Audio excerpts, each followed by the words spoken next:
All right, Jesse on Fire, welcome back to the channel. Now, we are going to talk about TJ Dilleshaw coming back into this fight against Corey Sandhagen and what it means as it relates to his drug status, his drug tests that are coming in right now, what it means. And that might seem real clickbaity. You're like, well, geez, I clicked on this. I thought you were going to say that he pissed hot again. No. That's not what I'm going to talk about. I'm going to talk about the fact that he didn't piss hot, but I'm going to talk about how he got caught the first time and why that matters, because it matters, okay? It matters big when you're trying to assess this upcoming fight and what the likelihood that he's going to win is. But really what you're trying to assess is how long was he on EPO. Now look, I love TJ Dilleshaw. I love all these guys. If I talk shit about fighters on here, like I'm not meaning to talk shit. I'm not trying to throw like a hand grenade at some guy's career. Like I realize my channel's kind of big now. I've noticed now that people are telling me they've seen my videos and I'm like, oh man, I hadn't really thought about that. So I'm just putting a disclaimer out there. I am not trying to talk shit about TJ Dilleshaw's an incredible fighter. I know he would take it really personally if I was trying to throw rocks at him. I'm not. But what I am talking about is everybody needs to seriously look and go, okay, what's the likelihood that he was on EPO prior to the one that he got caught for? And how he got caught very much matters in that conversation if you're going to speculate, right? So we're going to talk about that. I'm also just going to talk about the utter like shambles, not shambles, but why the bantamweight division seems so stacked. And it's a relatively simple answer, but I'm also going to just propose one other thing. I think the best 135-pound fighter in the world isn't in the UFC. I think it's Adriano Moraes in ONE FC. And if you question that, I would challenge you to go watch his fight against Demetrius Johnson, okay? You remember Demetrius Johnson? Like, one of the greatest fighters of all time, went over to ONE FC, was a 5-1 favorite in his fight against Adriano Moraes. And then you tell me what you think of Adriano Moraes after you watch that fight, because good God. If you want to see Anderson Silva from 2013 shrunk down to 135 pounds, there you go, okay? He is a beast, dude. A beast. He also has a beautiful wife, but so do I. That's why I can say things like that. But that's beside the point. What I'm talking about is TJ Dilleshaw here, okay? But first let's talk about that, right? So TJ Dilleshaw, the way that he got caught for EPO, right? And EPO is, to me, I've gotten in a million arguments with people about this, but EPO to me is different than juice and HGH. I think it's much worse. But the way he got caught, he didn't get caught by USADA. You guys understand that, right? Like he didn't get caught by USADA. He got caught by the by the New York State Athletic Commission, okay? So USADA did not catch him. He got caught by a state athletic board, okay? Now the reason that matters is because USADA is the one that's testing really consistently. So it's possible, right? Now obviously he's saying, oh yeah, I just did it for this 125-pound fight. I was going down to fight Cejudo and I did it and, really wanted to make sure that I could cut weight easily and whatever, whatever his reasoning was. I mean, what EPO actually does is it makes you never get tired. Makes you never get tired. It's not fair. It's obviously not fair. It's actually just, to me, again, much more blatant cheating than any other thing. Sorry, that's the way I look at it. And I can explain that a little bit more in a second. But the bottom line is, you look back over TJ's career and what was one of his number one strengths? His gas tank, right? You knew in the fifth round he's going just as hard as he's going in the first. Kind of like Lance Armstrong, Kind of like Lance Armstrong when he was, winning the Tour de France 100 times. Now, all of those cyclists were on EPO, but nonetheless, that's what it does for you. You get to go full throttle forever and you don't get tired, okay? So if he would have got popped by USADA, then you're like, okay, well, maybe he really did just do it this time. But the fact that he got popped by a separate organization than the one that's normally testing him, that's suspicious. That maybe he was on all this other time. His other guys that used to train with him, they very much implied that he'd been on forever, right? And again, all we're talking about here is what's his likelihood of beating Corey Sandhagen, because Corey Sandhagen is an absolute monster. I've never seen Corey Sandhagen tired either.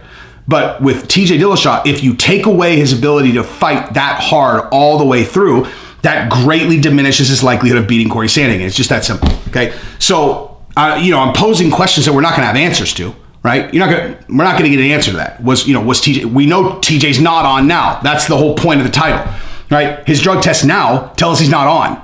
Okay, he's definitely not on now because obviously, if you're coming off a 2-year suspension for EPO, what are the likelihood that you're going to do EPO this time? 0, right?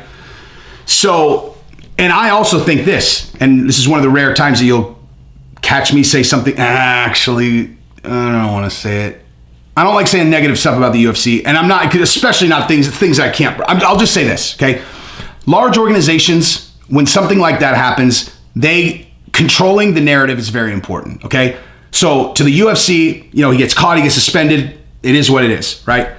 But what would be bad for the UFC is if they went back and tested 1 million samples and it turns out that, oh man, TJ's been on for the last 5 years and every guy he's fought, he was on EPO. That's a bad look for the UFC, a very bad look.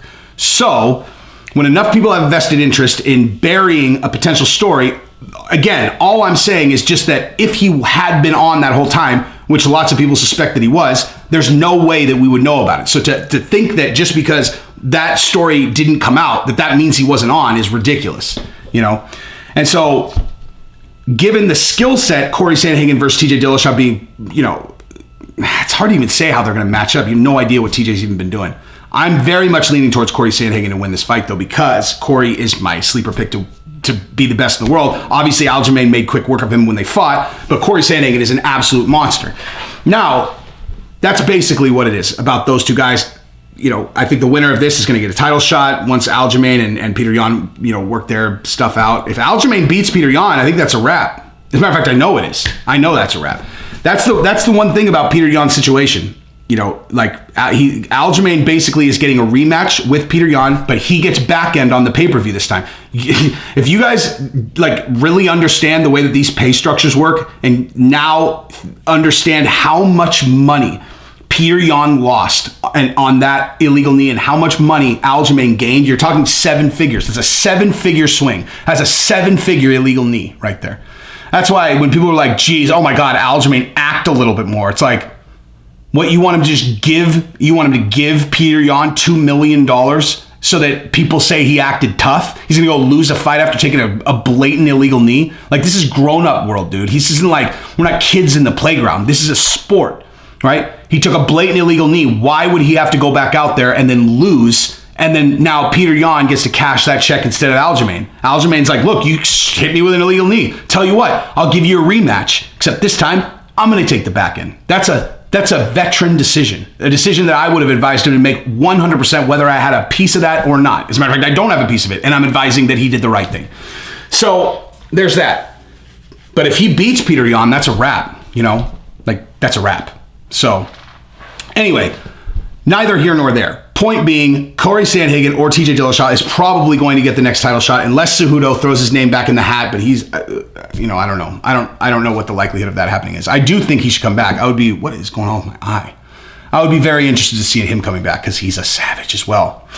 But the reason why that division is so tossed in general, right, is because you had TJ Dillashaw lose at 125 pounds to Cejudo, then piss hot for EPO and thus get suspended for 2 years. So you got the head of the snake that gets cut off. The head of the snake. Get it? TJ Dillashaw? Get it? Anyway, and then you got Cejudo comes in, he wins, and it looks like he's he's defending basically because he comes in with, he is defending actually because he comes in, interim title is against Marlon Moraes, then he defends against Dominic Cruz. He already defended once when he was fighting at 125 pounds, but he beat Dillashaw. So when he's fighting for the interim belt, it almost feels like he's the one who has the belt because he beat the 135-pound champion at 125. He beats Marlon Moraes. Amazing fight, by the way. And then he goes and he beats Dominic Cruz and he retires. So you got 2 guys. You got the snake, got its head cut off. The second it grew another head, he cut that head off also, right? So that's why everyone's like, God, 135 pounds is so stacked. Yeah, it is.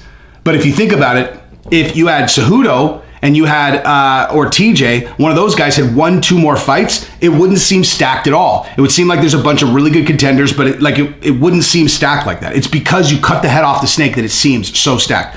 But man, 135 all the way down the line is nothing but good fighters. And like I said, my guy is Adriano Moraes. I think he beats them all. And I think you guys should go and, and believe me, I know people are going to be like, well, if he was in the UFC, he'd cut down and fight at 125. Well, that's cool. Then I think he'd be the champion there. So, whatever, dude. Whatever. Well, he's fighting in 1UFC, so he's probably on juice. I have no insight into that. What you should do is you should take whatever's allowed in the organization that you fight in. So that's how that goes. Oh, one other thing. I started a Patreon. I've got 2 videos there. There are going to be a lot more videos coming. But if you want to check it out, go ahead. The link's in the description. Jesse on Fire Patreon. Let's do it.